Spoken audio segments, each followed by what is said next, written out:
Thousands of years ago, in a forested cradle between the forest of Benue, Cross River, and southern Cameroon, a spark was struck, not just of iron against stone, but of a civilization in motion.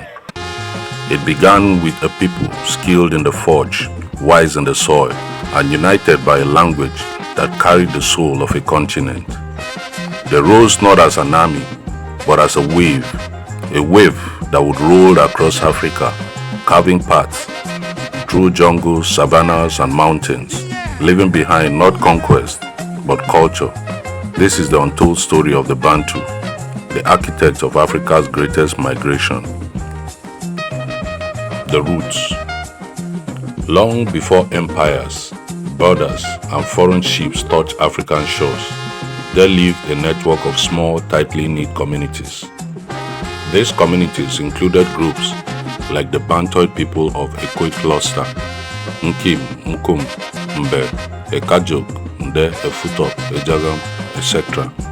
The Southern Bantoid people of Bendi cluster, Bekwara, Bete, Boki, Alege, etc.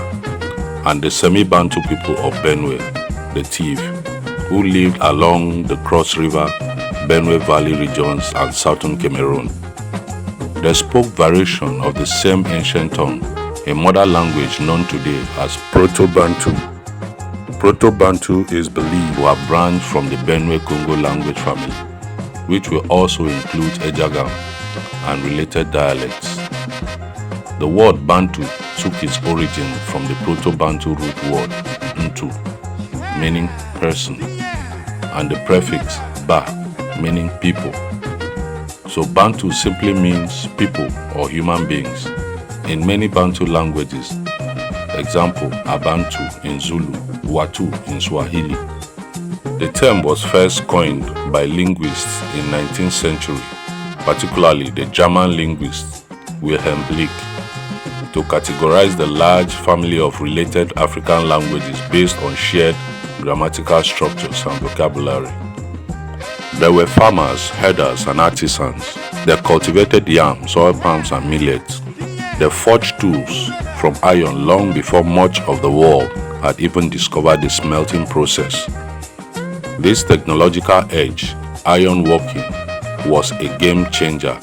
It made their hoes sharper, their weapons stronger, and their migration inevitable. But this wasn't just a group of villages. It was the seedbed of a continental movement, one that would shift the demographic, cultural, and linguistic makeup of Africa forever. The Great Migration. Somewhere between 2000 and 1000 BCE, they began to move, not in a straight line, not all at once, but wave by wave over centuries, driven by a mix of population growth, resource pressure, and climate shifts. The Bantu people embarked on one of the greatest human migrations in history. Two major streams emerged. The western stream, drifting into the Congo basin, living through thick rainforests and river valleys, eventually reaching Angola and the southern coast. They passed through parts of present-day Cameroon, Gabon, and Democratic Republic of Congo, and Zambia before reaching Angola.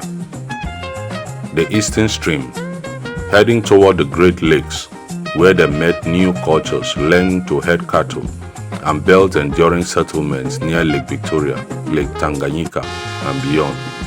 They encountered and blended with Cushitic-speaking and Nilotic-speaking peoples, influencing and being influenced by groups like the Maasai, eventually shaping languages and tribes like the Baganda in Uganda and the Kikuyu in Kenya. This journey was not without challenges. They crossed dangerous terrain, endured diseases, met resistance from indigenous groups like the Pygmies and the San. But rather than obliterate, the Bantu absorbed, they adapted, traded, and intermarried, expanding their reach not through war, but through assimilation and resilience. By the time they reached as far south as present-day South Africa, they had reshaped nearly the entire Sub-Saharan cultural map. Why did they migrate? Theories suggest a combination of population pressure, climate change, and the search for more fertile lands. But what's fascinating is how they adapted. Some groups became cattle herders on the savannas, others skilled fishermen along lakes, and many others iron workers in mountain terrains. Some scholars today debate whether the Bantu migration was a literal mass movement or more of a gradual cultural and linguistic spread. What's clear, however, is the massive impact they left behind. Cultural impact. So what did the Bantu bring with them more than just people? They spread agriculture, maize, millet, bananas, and new farming techniques. They introduced slash and burn agriculture, shifting cultivation, where land is cleared, farmed temporarily, and left fallow to regenerate. Ironworking, thus transforming African economies and warfare. They crafted tools like hoes, spears, machetes, and arrowheads, enhancing both agriculture and defense. Social structures, clan-based systems, kingship, and age-grade rights. Age-grade systems regulated political responsibilities. Among the Baganda, clans like the Mbogo played leadership roles. Spirituality, a cosmology rooted in nature, ancestors, and moral law. They formed religious societies such as the Mwari cult in Zimbabwe, the Bwiti religion in Gabon, and practiced rituals like libation, divination, yam festival, and ancestor veneration. But their most enduring gifts, language. Do you know that nearly 1 in 3 Africans speaks a Bantu language today? If not, don't miss what's coming next. And if you are fascinated by how this ancient migration continues to shape modern Africa, don't forget to like, subscribe, and hit the notification bell. Let's continue. Because what the Bantu people spread wasn't just numbers, but voices. From the boundary of southern Cameroon, Benue, Northern Cross River in Nigeria, where the origin of the Bantu people is traced to, where Bantoid languages of Ekoid cluster are spoken, and where the southern Bantoid languages of Bendi cluster are spoken, down to the African coast, where the Swahili language, which is a Bantu language with influence from Arabic and Kush, is spoken, to Zulu in the south, spoken by proud warrior nations. A few of other Bantu languages are Lingala, Kikuyu, Shona, Xhosa, Chokwe, Tswana, Kirundi, Basa, Pande, Aka, Bodo, Shimwali, Kongo, Beti, Bube, Swazi, Simba, Fang, Gikuyu, Kamba, Shinzwani, Chiwa, Makuwa, Songa, Ovambo, Jarawa, Gwa, Kituba, Kinyarwanda, Mushungulu, Sukuma, Gogo, Luganda, Lusoga, Bemba, Tonga, Sidi language in India and Pakistan, Sokotra Swahili in Yemen, and hundreds more Bantu languages scattered across Africa. Today, approximately 30% of Africans and 240 million people speak a Bantu language as their first tongue, and over 500 Bantu languages evolved across 24 countries. These include countries like Nigeria, Cameroon, Angola, Kenya, Tanzania, Uganda, the Democratic Republic of Congo, Mozambique, South Africa, Malawi, Rwanda, etc.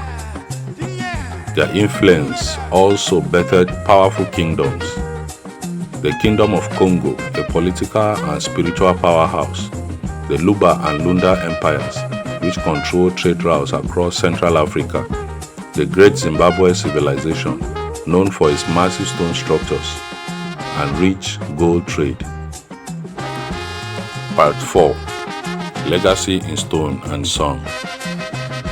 From their humble beginnings in a forested cradle, the Bantu became builders of cities, creators of oral traditions, masters of the drum, and weavers of identity. Examples of Bantu-influenced cities include Mbanza, Kongo in Angola, Kilwa Kiswani in Tanzania, Mapungubwe in South Africa, and Great Zimbabwe in modern-day Zimbabwe. They reshaped Africa not just geographically, but spiritually. Their songs still echo in tribal ceremonies. Their names are passed from generation to generation. Their stories live in folklore, proverbs, and the beat of every djembe. Even the resistance movement of the 19th and 20th century drew strength from Bantu-descended nations and traditions. In every freedom song, every uprising, you can hear the heartbeat of a people who once walked thousands of miles to build a new world.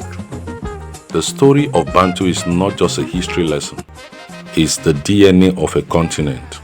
But here's what few will tell you. Some of Africa's greatest military leaders, economic empires, and resistance heroes were rooted in Bantu societies. So if you are intrigued by Africa's untold stories, its dynasties, warriors, and hidden marvels, hit that subscribe button and turn on notification. This is Uhuru Afrika-Timewalk, where Africa tells her story.